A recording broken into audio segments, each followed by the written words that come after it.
Ladies and gentlemen, there are moments in human history that change the course of civilization forever. The bombings of Hiroshima and Nagasaki in August 1945 are among those defining moments. For the first and only time, nuclear weapons were used in war. 2 Japanese cities were obliterated, hundreds of thousands of people perished, and the world entered a new era, the nuclear age. Before we start, please like, share and subscribe to our channel. This is not just the story of a war, but of science, politics, human suffering, and the eternal questions of morality. Part 1. The background. The Second World War. World War II began in 1939 and quickly engulfed the globe.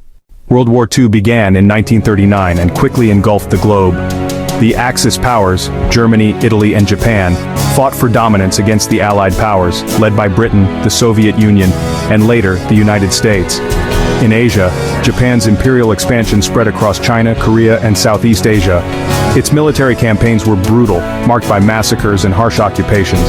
On December 7, 1941, Japan launched a surprise attack on the U.S. naval base at Pearl Harbor in Hawaii. More than 2,000 Americans were killed. This attack brought the United States into the war. From then on, the Pacific Theater became one of the most violent fronts of the conflict. Part 2. The Manhattan Project. The birth of the atomic bomb. Even before the US formally joined the war, scientists in Europe feared that Nazi Germany might be developing a new, immensely destructive weapon based on nuclear fission. In 1939, Albert Einstein and physicist Leo Szilard co-signed a letter to President Franklin D. Roosevelt, warning him about the potential of such weapons. In response, the United States initiated what became the Manhattan Project, one of the largest secret scientific and military undertakings in history. The project, led by General Leslie Groves and physicist J. Robert Oppenheimer, brought together top scientists in New Mexico, Tennessee, and Washington. By 1945, after immense cost and labor, the team succeeded in building 2 types of atomic bombs, a uranium-based bomb, nicknamed Little Boy, a plutonium-based bomb, nicknamed Fat Man. On July 16, 1945, the world's first nuclear test, the Trinity test, was conducted in the desert of New Mexico. The explosion was more powerful than anyone imagined. A new chapter of warfare had begun. Part 3. Japan in 1945. The road to surrender. By mid-1945, Germany had already surrendered in Europe, but in the Pacific, Japan continued to resist. The Japanese military was deeply committed to the idea of never surrendering, even in the face of overwhelming force. The U.S. captured islands such as Iwo Jima and Okinawa, but at tremendous cost. Tens of thousands of American soldiers and far more Japanese soldiers and civilians died. U.S. military planners feared that a direct invasion of Japan's home islands could cost up to 1 million Allied casualties and even more Japanese lives. President Harry S. Truman, who had just succeeded Roosevelt, faced a terrible decision: invade Japan, continue firebombing its cities, or use the new atomic weapon to force surrender. At the same time, the Soviet Union prepared to declare war on Japan, which would change the balance of power in Asia. U.S. leaders decided to use the atomic bomb in hopes of ending the war quickly and preventing Soviet expansion in the region. Part 4. Hiroshima. August 6, 1945. Hiroshima, a city of about 350,000 people, was chosen as the first target. It was an important military and industrial center, but had not been heavily bombed before. On the morning of August 6, 1945, a B-29 bomber named Enola Gay, piloted by Colonel Paul Tibbets, flew toward Hiroshima, carrying Little Boy. At 8:15 a.m., the bomb was dropped. It exploded about 600 meters above the city. In a fraction of a second, the explosion unleashed a fireball hotter than the sun, leveling everything within a 2-kilometer radius.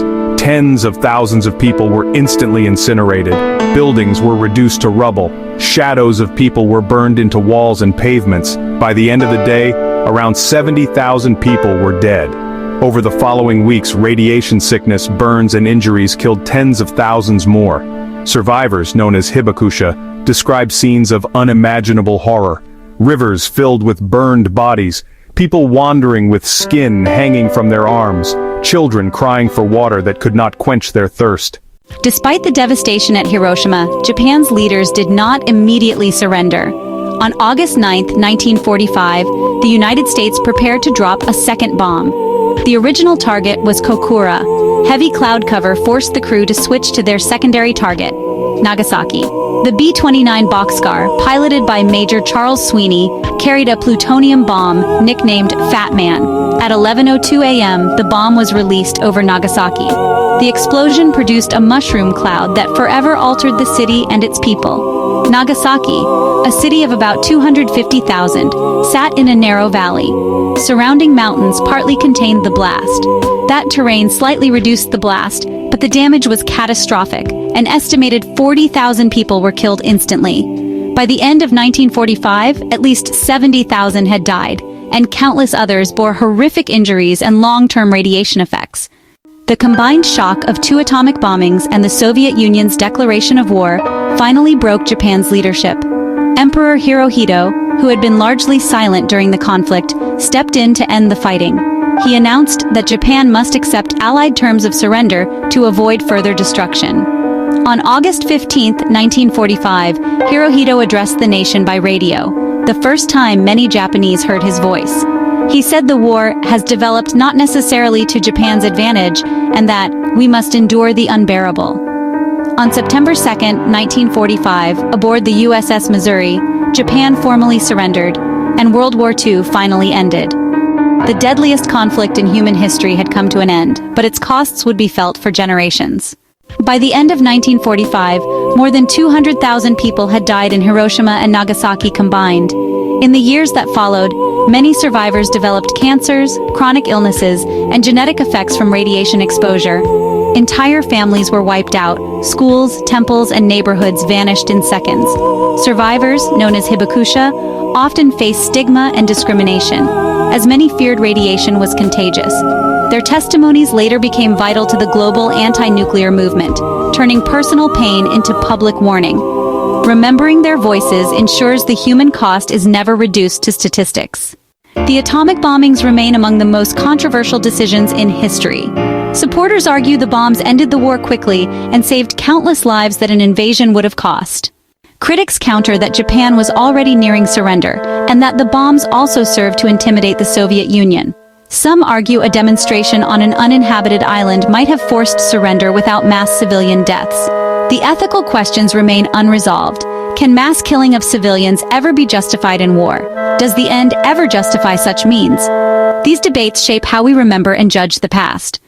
The bombings ushered in a new era. The world had witnessed the destructive power of nuclear weapons. The U.S. monopoly did not last. By 1949, the Soviet Union had its own atomic bomb, and an arms race began. Both sides amassed thousands of warheads, including hydrogen bombs far more powerful than those in 1945. The fear of nuclear annihilation shaped politics, international relations, and popular culture for decades. The name Hiroshima itself became a global symbol for ultimate destruction. That legacy would drive movements for arms control, disarmament, and a persistent public debate about the future of humanity. Today, Hiroshima and Nagasaki stand as cities of peace, with memorials, museums, and annual ceremonies. Every year, on August 6th and 9, bells toll and lanterns float to honor the dead. Survivors continue to share their stories with younger generations, ensuring the horrors are not forgotten. The bombings are a stark warning about the dangers of nuclear weapons in human hands. Their legacy is not only tragedy, it is resilience, rebuilding, and the human capacity to demand peace. If this film made you reflect, share it and subscribe. Remembering the past is the way to protect the future.